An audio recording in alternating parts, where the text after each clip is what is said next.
Assalamualaikum warahmatullahi wabarakatuh. Alhamdulillahi hadana liyada wa makunah liyah tadiya'an adanallah lagu daja'atna rusuna bihaqo wa nudu anil kumu janatu uristumuha bima kuntum ta'malun. Asyhadu alla ilaha illallah wa asyhadu anna muhammadan abduhu wa rasuluh sallallahu alaihi wasallam wa ala alihi wa ashabihi amma ba'da. Pertama-tama mari kita panjatkan syukur kepada Allah Subhanahu wa taala yang mana telah memberikan banyak nikmat kepada kita semua. Mulai dari nikmat sehat, nikmat waras, dan yang paling lagi adalah nikmat hidayah. Karena dikatakan nikmat, kenapa dikatakan nikmat hidayah adalah nikmat yang paling pol? Tanpa adanya nikmat hidayah, kita tidak bisa merasakan atau tidak bisa membedakan mana yang benar dan mana yang salah. Allah telah memilih kita, orang-orang yang terpilih, merasakan nikmat ini. Jadi Allah tunjukkan kepada kita semua, ini loh yang benar dan ini yang salah. Dan yang kedua, atas semua nikmat yang Allah berikan kepada kita semua, kita syukuri dengan kalimat alhamdulillahirabbil alamin. Dan yang kedua adalah kita bersyukur kepada para perantara agama, mulai dari junjungan besar kita Nabi Muhammad Sallallahu Alaihi Wasallam, yang mana dan disambung oleh para sahabat, para alim ulama, dan sampai ke Indonesia disambung oleh para wali.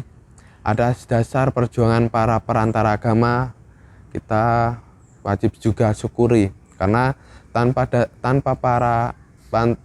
perjuangan para perantara agama, kita tidak bisa merasakan, tidak bisa memeluk agama Islam ini. Dan yang ketiga, saya bersyukur kepada para saudara-saudara semua yang ridho telah mau mendengarkan khitbah dari saya. Saya berterima kasih kepada saudara-saudara semuanya yang telah meluangkan waktunya untuk mendengarkan khitbah dari saya. Kitab Al-Quran adalah kitabnya umat Islam. Membacanya adalah ibadah yang mulia. Namun di era yang modern ini, di era modern yang segalanya modern telah berubah dengan modernisasi, mereka telah melupakan atau mengesampingkan, bukan melupakan, tapi mengesampingkan yang namanya membaca Al-Quran. Padahal membaca Al-Quran adalah ibadah yang mulia bagi kita semua.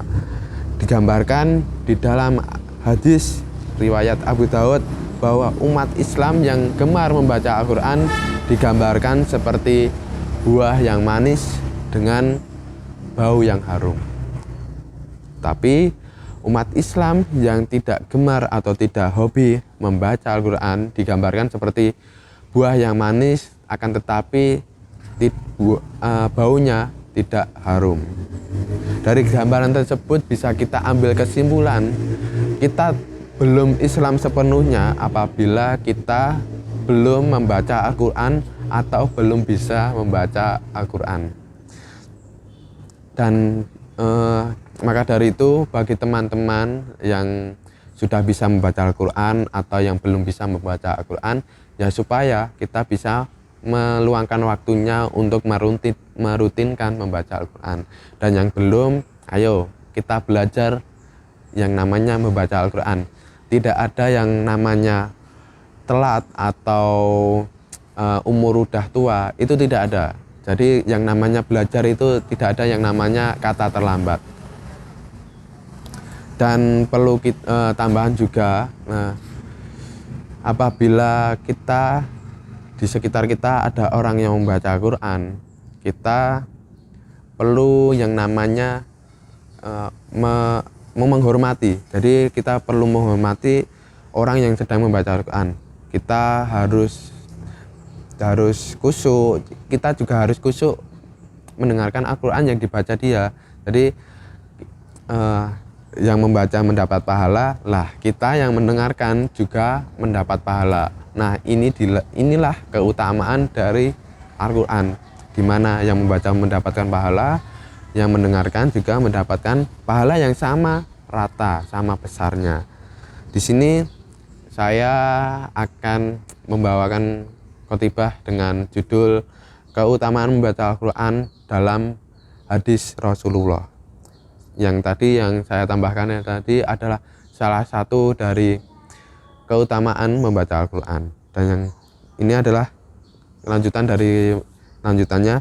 Setiap Al-Quran yang dibaca akan diberi balasan satu kebaikan.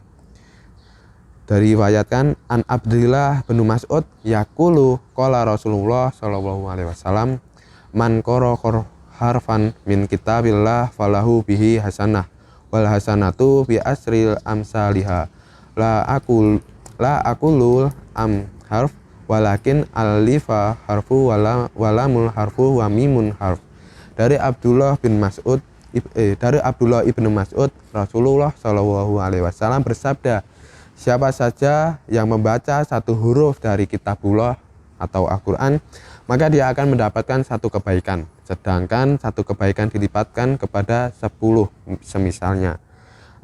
Aku tidak mengatakan alif lam mim itu satu huruf, akan tetapi alif satu huruf, lam satu huruf, mim satu huruf. Hadis riwayat At-Tirmidzi. Jadi bisa kita simpulkan alif lam mim itu terdiri dari 3 huruf.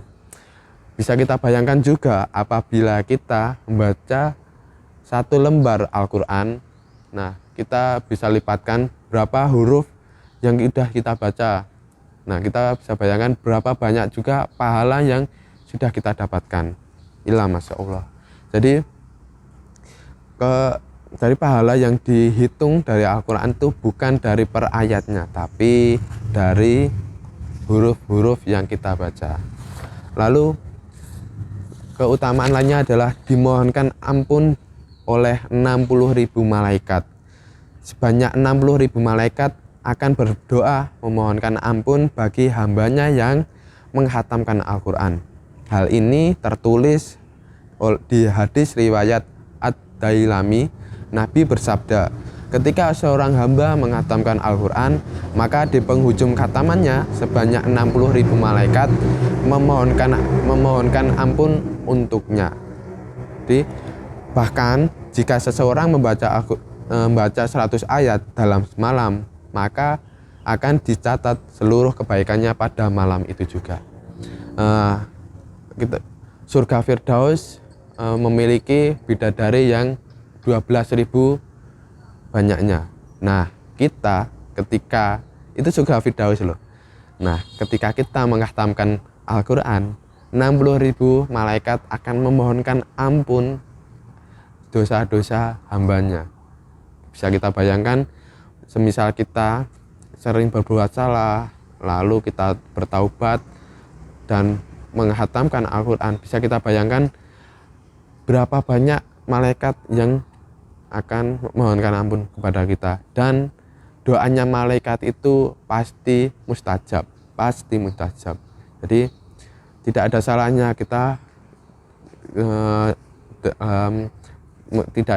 kita menghatamkan Al-Quran, apalagi saat bulan Ramadan. Nah, saat bulan Ramadan kita juga disarankan untuk membaca Al-Quran, bahkan kalau bisa menghatamkan Al-Quran, karena ya ini pahala yang di samping di awal tadi keutamaan satu huruf mendapatkan satu kebaikan. Nah, saat bulan Ramadan satu pahala itu bisa dilipat gandakan oleh Allah sampai masya Allah. Dan saat kita khatam, kita juga pada saat hari biasa 60.000 malaikat yang mendoakannya. Tetapi saat bulan puasa, bulan Ramadan, masya Allah, malaikat yang mendoakan ampun kepada kita. Lalu keutamaan selanjutnya adalah mendapatkan syafaat di hari akhir. An Ibni Umamah Bahili qala Rasulullah sallallahu alaihi wasallam Iqra'ul Qur'an fa innahu ya'ti syafi'an yaumal qiyamah li sahibi. Artinya Rasulullah sallallahu alaihi wasallam bersabda, bacalah Al-Quran sebab ia akan datang memberikan syafaat pada hari kiamat kepada pemilik atau pembaca atau pengamalnya. Hadis riwayat Ahmad. Ini seperti hadis sebuah hadis yang meriwayatkan bahwa seseorang hamba yang gemar atau hobi membaca Al-Quran, ketika hambanya meninggal, Al-Quran itu akan menjadi teman yang setia, teman yang sejati menemani kita di alam kubur sana. Jadi Al-Quran itu akan menjadi cahaya atau teman-teman kita, menjadi cahaya dan teman kita di alam kubur, serta melindungi kita ketika ditanyai oleh malaikat. Jadi ketika malaikat akan menyiksa hambanya tadi, Al-Quran akan melindunginya. Al-Quran berkata, jangan siksa hamba ini. Hamba ini adalah orang yang gemar membacaku. Dan otomatis yang meminta itu adalah Al-Quran, dan Al-Quran adalah kitabullah. Malaikat, ya sudah, tidurlah seperti pengantin yang baru, wahai Abdullah, gitu. Nah, para ulama juga menyebutkan beberapa keutamaan membaca Al-Quran, yang keutamaan lainnya. Di antaranya adalah melembutkan dan menerangi hati. Jadi seseorang yang memiliki hati yang keras, ketika hati yang keras itu gimana toh? Hati yang keras itu ketika diberi nasihat, ditunjukkan hal yang benar, itu dia menolak. Dia akan menolak mentah-mentah, itu namanya hati yang keras. Nah, ketika seseorang yang memiliki hati yang keras, ketika